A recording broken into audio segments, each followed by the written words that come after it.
नमस्कार, जय हिंद साथियों। एक बार फिर से स्वागत है आपका मेरे यूट्यूब चैनल स्टडी विद सागर में। आशा करता हूँ आप सभी लोग अच्छे होंगे, आपकी तैयारी अच्छी चल रही होगी। देखिए, कुछ बच्चों के द्वारा मेरे को कमेंट किया जा रहा था कि सर जो होमगार्ड के हवलदार प्रशिक्षक की जो भर्ती आई है उसके संबंध में एक डिटेल वीडियो बना दीजिए कि क्या जॉब प्रोफाइल रहता है, कितनी सैलरी मिलती है, क्या सिलेक्शन प्रोसीजर रहने वाला है। तो उन्हीं बच्चों के दृष्टिगत ये वीडियो बनाई गई है। आपको मैं इस वीडियो में डिटेल में बताऊंगा कि हवलदार प्रशिक्षक की जॉब प्रोफाइल क्या होती है और इसमें आप कैसे आवेदन कर सकते हैं, कौन कौन बच्चे इसमें आवेदन कर सकते हैं, सैलरी कितनी रहने वाली है और बाकी जितने भी इंपॉर्टेंट पॉइंट्स हैं उन सभी को हम लोग यहाँ पे डिस्कस करने वाले हैं। तो जो बच्चे नए हैं, जिन्होंने अभी चैनल सब्सक्राइब नहीं किया है और जो सरकारी नौकरी की तैयारी कर रहे हैं, तो प्लीज़ आप इस चैनल को सब्सक्राइब जरूर कर लीजिए ताकि आपको इम्पोर्टेंट्स अपडेट जॉब से के रिगार्डिंग वो आपको रेगुलरली मिल सके।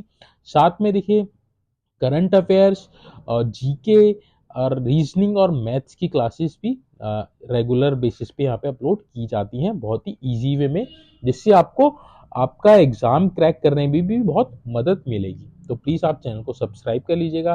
चलिए, आज की जो वीडियो है उसको हम लोग यहाँ पे डिस्कस कर लेते हैं। तो देखिए, टोटल जो पद हैं वे 24 पद हैं।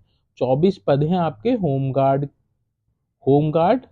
ट्रेनर के, यानी कि होमगार्ड इंस्ट्रक्टर के आपके टोटल 24 पदों पे विज्ञापन जारी किया गया। अभी इसके फॉर्म स्टार्ट नहीं हुए। फॉर्म जो है वह आपके 26 मार्च 2024 से भरे जाना स्टार्ट होंगे। तो तभी आपका जो लिंक है वह एक्टिव होगा।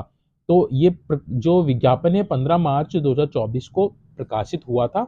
26 मार्च से फॉर्म स्टार्ट होंगे। लास्ट डेट है आपकी 15 अप्रैल 2024 आवेदन करने की। तो 15 अप्रैल 2024 से पहले आप आवेदन कर लीजिएगा, जो बच्चे इसमें आवेदन करना चाहते हैं।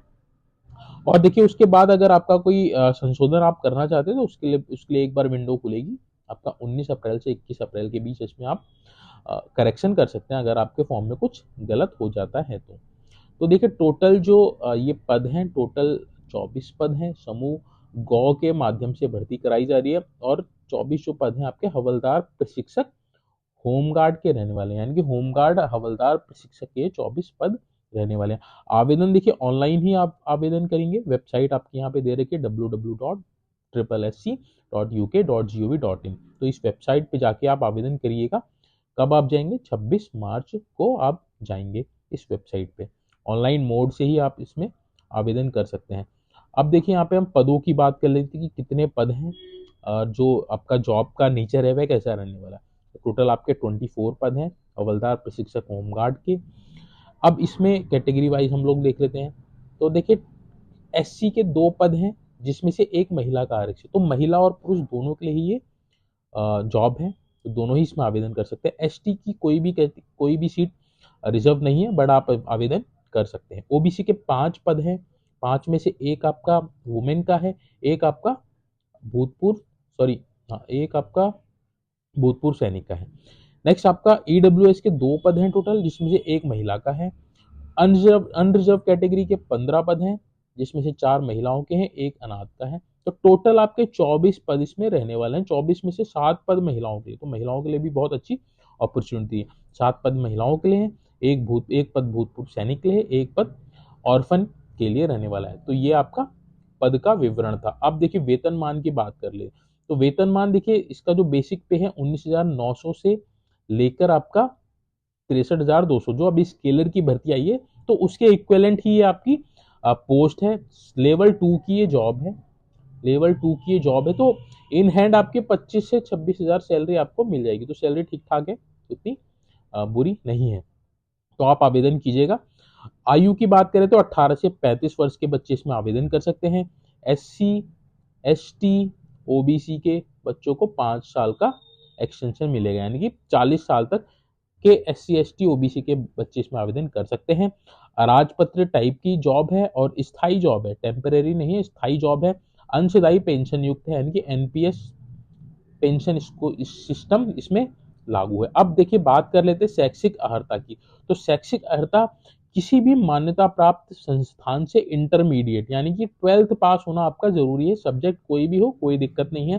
साथ में जो विभागीय कर्मचारी हैं जो ऑलरेडी होमगार्ड में हैं उनके लिए हाई स्कूल मांगा गया है, तो वो भी इसमें आवेदन कर सकते हैं। आपको इसमें केवल हाई स्कूल की इसमें आपकी मांग रखी गई है। नेक्स्ट जो बाकी जो सारे बच्चे हैं उनको 12th होना अनिवार्य है, जो फ्रेश बच्चे हैं। अधिमान अर्हता, अधिमान अर्हता का मतलब है ये है कि अगर समान अंक आते हैं तो इन लोगों को अधिमान अर्हता दी जाएगी। किनको दी जाएगी? जिनका प्रादेशिक सेना में 2 वर्ष की न्यूनतम अवधि की सेवा की हो, जिनके पास एनसीसी बी का सर्टिफिकेट हो, या फिर होमगार्ड संगठन में निरंतर 3 वर्ष की न्यूनतम अवधि तक का कार्य किया हो। तो जो होमगार्ड में ऑलरेडी है उनको इसमें बेनिफिट रहने वाला है। तो ये आपकी शैक्षिक अर्हता थी। बात कर लेते हैं शारीरिक मापदंड की। तो देखिए इसमें हाइट इसमें मांगी जाती है और आपका चेस्ट पुरुषों के लिए मांगी जाती है, क्योंकि ये पुलिस के इक्विवेलेंट ही जॉब है, वर्दी वाली जॉब है, तो इसमें आपका फिजिकली फिट होना जरूरी है। तो बात कर लेते हो, देखिए सामान्य यानी कि जनरल, ओबीसी और एससी के अभ्यर्थियों की पुरुष में 165 सेंटीमीटर होनी चाहिए, महिलाओं में 152 सेंटीमीटर होनी चाहिए। वहीं हिल एरिया के जितने भी बच्चे हैं जो मेंस हैं उनके लिए 160 सेंटीमीटर और महिला 147 सेंटीमीटर। वहीं एसटी के पुरुषों के लिए 157.5 और महिलाओं के लिए 147 सेंटीमीटर इसमें हाइट मांगी गई है। सीने का फुलाव देखिए 5 सेंटीमीटर मिनिमम होना चाहिए, केवल ये पुरुषों अभ्यर्थियों के लिए लागू होगा। जनरल, ओबीसी और एससी का बिना फुलाए 78.8 और फुलाने पे 83.8। वहीं पर्वतीय और एसटी के जो बच्चे होंगे उनके लिए 76.3 बिना फुलाए और 81.3 सेंटीमीटर फुलाने पर। तो मिनिमम फुलाव आपका 5 सेंटीमीटर होना चाहिए, जो आपका पुलिस में भी होता है। ठीक हो गया। अब देखिए जो पर्वतीय क्षेत्र के जो अभ्यर्थी होंगे उनको शारीरिक अर्हता में छूट तभी मिलेगी जब अपना आप हिल सर्टिफिकेट वहां पे प्रस्तुत करेंगे। तो जिसका बना नहीं है वह उसमें बना सकते हैं, जिनको आवश्यकता है तो। अब बात करें लिखित परीक्षा की, तो लिखित परीक्षा देखिए 100 अंक की रहने वाली है। 2 घंटे का आपका पेपर होगा, एमसीक्यू टाइप का आपका ये होने वाला है। तो जैसे ग्रुप सी में होता ही है जनरली, वैसा ही पेपर इसमें आपका होने वाला है। सिलेबस नीचे दे रखा है, आप उसको देख सकते हैं। तो ये इंपॉर्टेंट चीजें मैंने यहाँ पे इसको आपको बता दी हैं। आयु की देखिए जो गणना होगी, आयु की गणना 1 जुलाई 2024 को, यानी कि 1 जुलाई 2024 को आपकी जो एज है वह मिनिमम आपकी एज की यहाँ पे हमने बात की थी, मिनिमम एज आपकी 18 वर्ष होनी चाहिए और मैक्सिमम आपकी 35 वर्ष होनी चाहिए। कौन सी डेट में? 1 जुलाई 2024 में। तो ये आप इसको देख लीजिएगा, आप अपनी आयु की जो गणना है उसको जरूर कर लीजिएगा।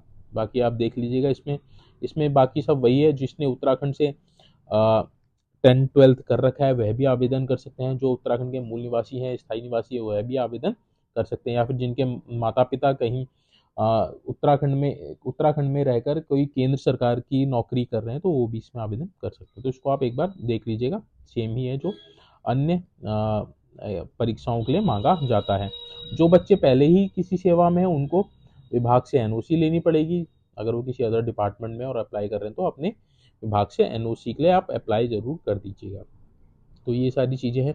आगे देखिए शारीरिक दक्षता की इसमें बात करें तो किसी अभ्यर्थी को सेवा में किसी पद पर तब तक नियुक्त नहीं किया जाएगा जब तक कि मानसिक और शारीरिक दृष्टि से उसका स्वास्थ्य अच्छा ना हो। तो इसमें आपका मेडिकल होगा लास्ट में, जब आपका सिलेक्शन होगा उसके बाद आपका मेडिकल इसमें होगा, आई टेस्ट वगैरह इसमें आपका भी होगा। तो ये सारी डिटेल इसमें देख लेते हैं, बाकी जो इंपॉर्टेंट है उसको हम लोग देख लेते हैं।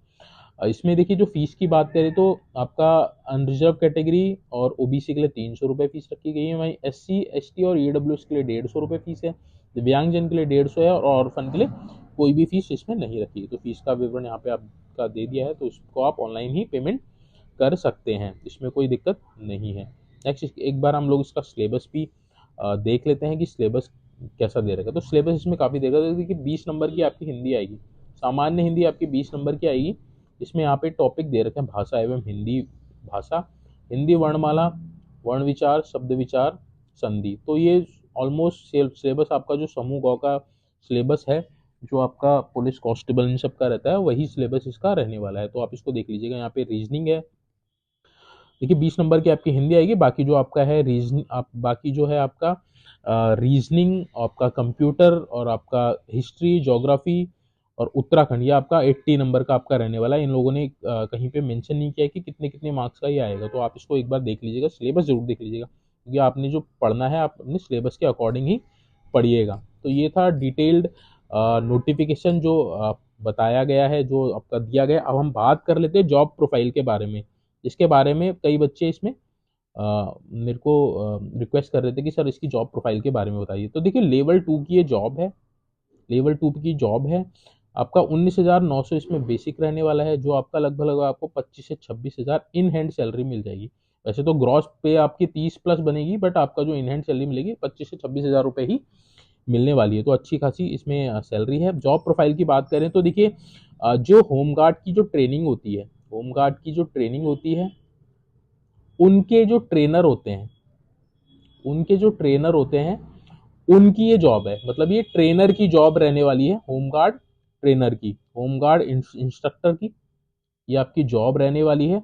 आपका जो काम होगा वह जितने भी होमगार्ड्स के जितने भी आपके कर्मचारी और अधिकारी होंगे उनको ट्रेन करना होगा।